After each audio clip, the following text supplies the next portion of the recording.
Welcome, fellow entrepreneurs.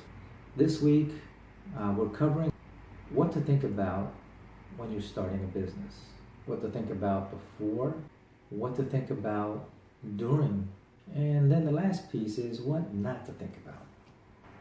And this presentation or this video, if you will, it's basically a discussion that I had with a friend of mine who's considering jumping into business. I'll see you on the inside, and hopefully I will get my candy bar that I've been dying for. All right. Personal considerations I mentioned about, family life, personal life, etc. A lot of people don't think about that. I know I didn't in the first few businesses I started. I just jumped in. As an example, if you're married, you got to remember that your family has to support you. If they don't, it's going to be a big issue. And that your hours are not 9 to 5 anymore, because building a business takes a lot of work. Because the bottom line is, if they're not there supporting you and there's problems there in the family life, it will affect your business life.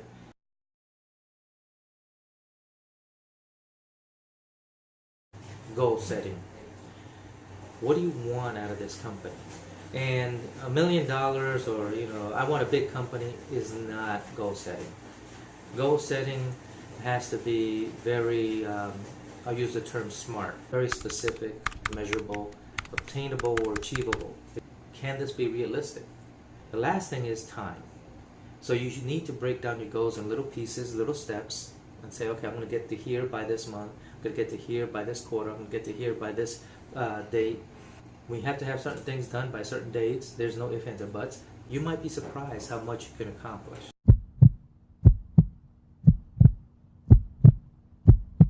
Your personal core values. What key things about you that you love can extend into your business? You have to love what you do. It can't be a job. You're not going to be successful. And if you are, you're going to be miserable. So if you have to love what you do, you have to know what you love. They're the owners of Facebook, Google, etc. and so forth.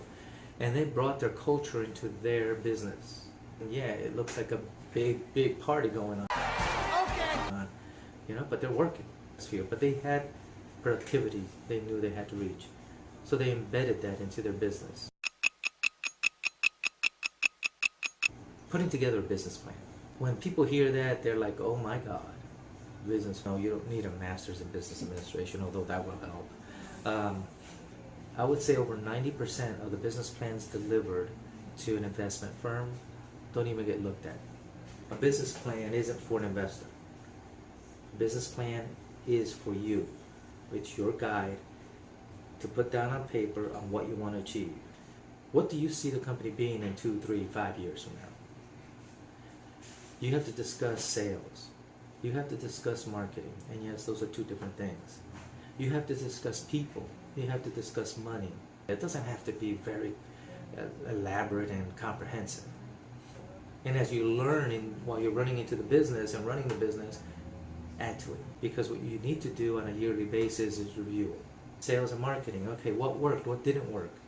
On the marketing side, for example, social media.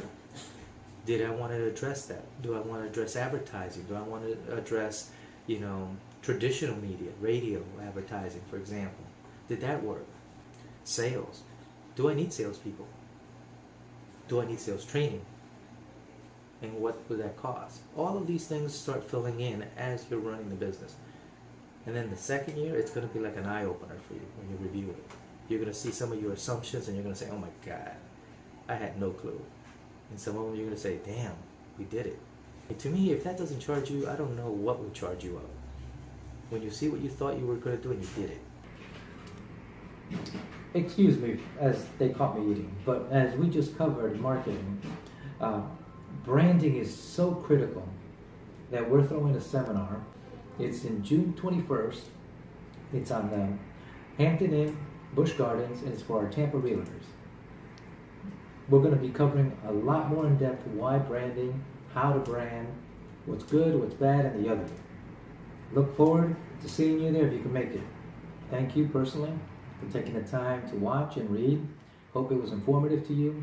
It's all possible. Don't worry about the failures. Thomas Edison did it, and he took 1,000 times to make the light bulb. Thank God he did, or else right now we'd be shooting in the dark. Don't forget, folks, to like us on Facebook, give us some reviews if you like this, and make comments down below. This is the best way that we're going to know whether we're providing you the best content. Take care, and I'm going to finish my chocolate bar. All right, bye.